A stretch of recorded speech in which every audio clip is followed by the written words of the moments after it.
आज इस गोष्ठी के अध्यक्ष जी, कलेक्ट्रेट बार के अध्यक्ष माननीय दयाशंकर सिंह पटेल जी, मंत्री भाई उदयराज यादव जी,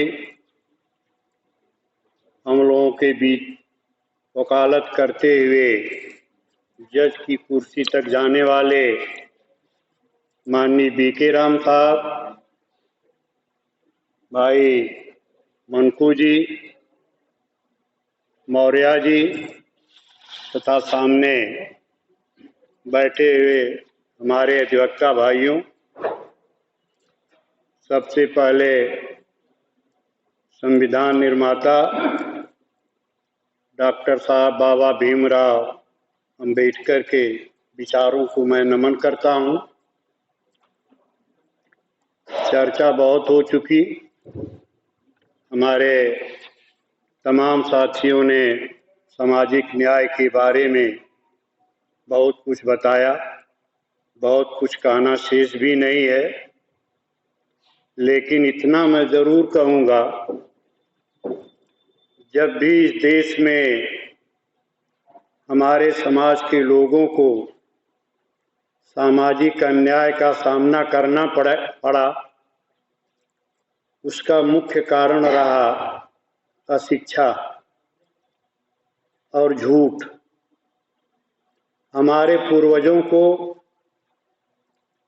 इस देश के ठगों ने कहा कि आप यहाँ मेहनत करिए, मेहनत का फल आपको ऊपर मिलेगा।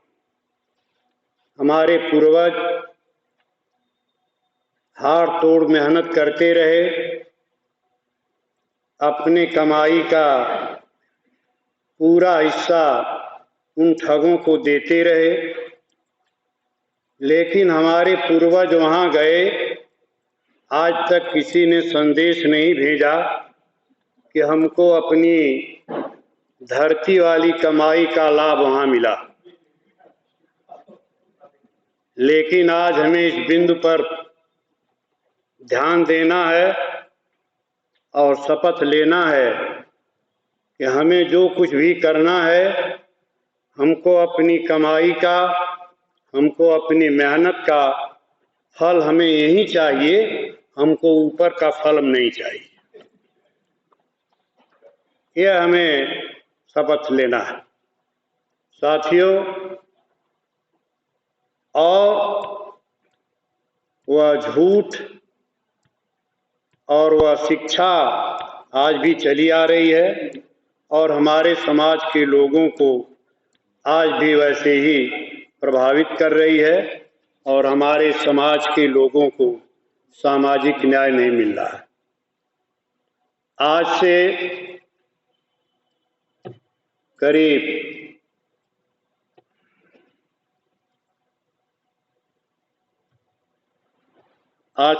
लगभग 9 साल पहले इस देश में एक नारा आया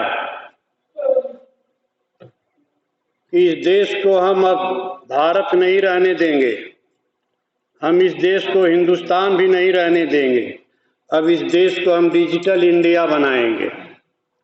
डिजिटल इंडिया का इस देश की जनता अर्थ ही नहीं समझ पाई और इतना ही नारा नहीं दिया, उसने नारा दिया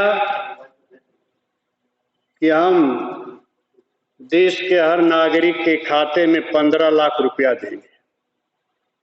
हमारे देश के लोगों ने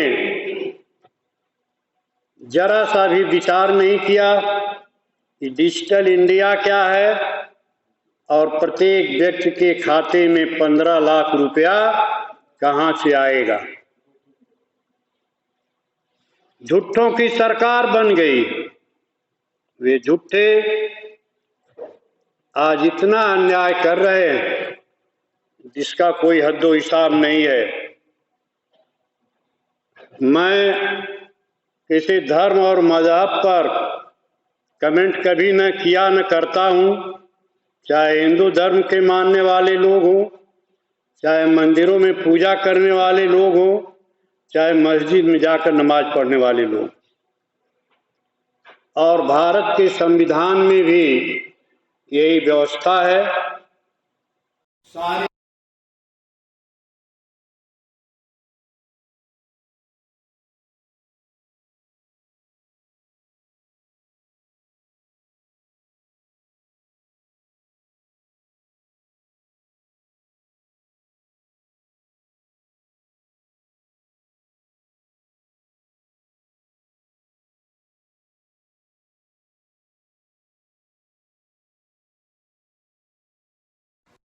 कि अब किसी मस्जिद से आवाज नहीं आनी चाहिए। सारी मस्जिदों से लाउड स्पीकर हटवा दिए गए। जैसा कि हमारे भाइयों ने कहा कि रामायण और हर कीर्तन होता है, लेकिन यही अन्याय हम लोग देख रहे हैं। मस्जिदों से सारी लाउड स्पीकर हटा दी गई, लेकिन एक भी मंदिर से कहीं न तो लाउड स्पीकर हटा और न तो रात को शोर करने से मना किया गया कि आप लोग रामायण और हर कीर्तन इतनी तेज आवाज में मत करिए। यही सामाजिक अन्याय है और इन्हीं सामाजिक अन्याय के खिलाफ हमें और आपको संघर्ष करना है। दूसरा झूठ उनका आ रहा है कि हम अखंड भारत बनाएंगे। यह नारा उनका आएगा सन 24 के लिए। जब अखंड भारत बनेगा तो इस देश में मुसलमानों, अखंड भारत में मुसलमानों की संख्या हो जाएगी 45%। 18% मुसलमान आज देश में हैं। यह झूठे उनको बर्दाश्त नहीं कर पा रहे हैं 18% के लोगों को, और इतना बड़ा कोरा झूठ बोल रहे हैं कि हम अखंड भारत बनाएंगे। तो फिर कैसे 45% मुसलमानों को बर्दाश्त करेंगे, यही बात नहीं समझ में आती। तो जब भी हमारे समाज के साथ अन्याय हुआ, हम सामाजिक न्याय से दूर रहे, अशिक्षा से दूर। पहला कारण रहा शिक्षा और दूसरा कारण रहा झूठ। दूसरी बात, हमारे भाई मंत्री जी ने बोला कि प्रदेश में सरकारें रही, बैकवर्ड क्लास के लोगों की, अनुसूचित जात के लोगों की, यह लोग मुखिया होते रहे। लेकिन इन 27 साल के अंदर हमारे विरोधियों का एक बहुत बड़ा अध्ययन होता रहा, इनके अंदर कैसे फूट डाली जाए बैकवर्ड क्लास के, माइनॉरिटी और एससी कास्ट के लोगों के बीच में। उन लोगों ने भी अपना अध्ययन किया और वह अपने अध्ययन में सफल रहे। लेकिन हम लोग गांव देहात में जाना छोड़ दिए। हमारे प्रदेश में या अन्य प्रदेशों में राजनीति करने वाले, राजनीति में मुख्यमंत्री का पद पाने वाले, उनको यह एहसास हो गया यह जो कुछ है वह हम अपने बदौलत है। हमारे महापुरुषों के आदर्शों को और उनके विचारों को भूल गए। वह नहीं समझ पाए कि डॉक्टर लोहिया ने क्या संघर्ष किया था, माननीय भीमराव अंबेडकर साहब ने क्या संघर्ष किया था, माननीय जगदेव प्रसाद का क्या संघर्ष रहा, माननीय कर्पूरी ठाकुर साहब का क्या संघर्ष रहा। इन संघर्षों को भूल गए और मात्र सत्ता के लालच में अपना राजपाट चलाने लगे। और ऐसे लोगों के राजपाट चलाने के वजह से आज इस पिछड़े वर्ग के लोगों को, अनुसूचित जात के लोगों को, अल्पसंख्यक समुदाय के लोगों को जितना नुकसान उठाना पड़ रहा है उसका कहना ही बड़ा मुश्किल है। सारे बैकवर्ड क्लास के लोगों को नौकरियों से दूर कर दिया गया। इनकी शिक्षा को बाधित कर दिया गया है। जो आपका अल्पसंख्यक समुदाय कभी अक़लियत का भाई कहा जाता था, आज वो लोग शिक्षा से बिल्कुल दूर हो गए।